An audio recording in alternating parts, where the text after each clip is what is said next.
आज या ठिकाणी चिखलदरा जे आमच्या विदर्भामधलं सगळ्यात मोठं हिल स्टेशन आहे आणि एशियामधलं थर्ड लार्जेस्ट स्कायवॉक जे महाराष्ट्राचे मुख्यमंत्री देवेंद्र फडणवीस साहेबांनी ही मोठी एक विदर्भामध्ये चिखलदराला जे मोठा फंड देऊन एक मोठी टुरिझमच्या माध्यमातून जी उपलब्धी दिली आहे त्याच्या अनेक एनओसी सेंट्रल गव्हर्नमेंटच्या राज्याच्या त्या ठिकाणी पाठपुरावा करून आज पुन्हा जोमात काम चालू आहे। या ठिकाणी आमचे राजूभाऊ सोमवंशी ज्यांनी सुद्धा मोठ्या प्रमाणात पाठपुरावा केला आणि आल्हादजी कलोती यांनी सातत्यानं सीएम साहेबांशी संपर्क करून या कामाला जे पुढे आणलं आणि अमरावती जिल्ह्याच्या माजी खासदार नवनीत राणा यांनी सुद्धा केंद्र लेव्हलवर फॉरेस्टच्या अनेक परमिशन मिळवून दिल्या।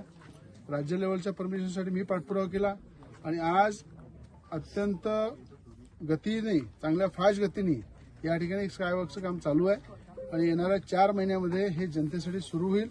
पण मला विश्वास आहे येणारी नगरपालिका जी आहे त्या ठिकाणी मुख्यमंत्र्यांच्या विचाराची ज्या ठिकाणी भाजपचं पूर्ण पॅनल हे खऱ्या अर्थानं बहुमताने निवडून येईल आणि हे भाजपचं पॅनल येणं मुख्यमंत्र्यांची ताकद वाढवणे आणि मुख्यमंत्र्यांचं लक्ष वेधण्यासाठी चिखलदऱ्याच्या विकासासाठी हे भाजपचं पूर्ण पॅनल संपूर्ण चिखलदऱ्याच्या जनतेने निवडून दिलं पाहिजे।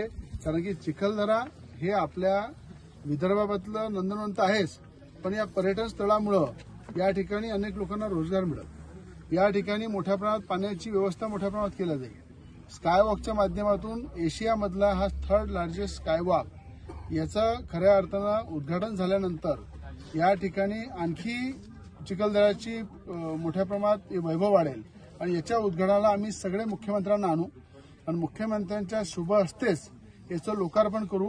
नवीन नगरपालिकेच्या माध्यमातून राजूभाऊ सोमवंशी हे नगराध्यक्ष बनतील आणि या ठिकाणी आमचे आल्हादभाऊ कलोती उपाध्यक्ष बनतील। यांच्या नेतृत्वामध्ये सीएमच्या उपस्थितीत याचं उद्घाटन करू। म्हणून सगळ्यांना हात जोडून विनंती करतो की चिखलदऱ्याच्या विकासासाठी एक मताने कमळाला मतदान करा आणि ताकदीने निवडून द्या।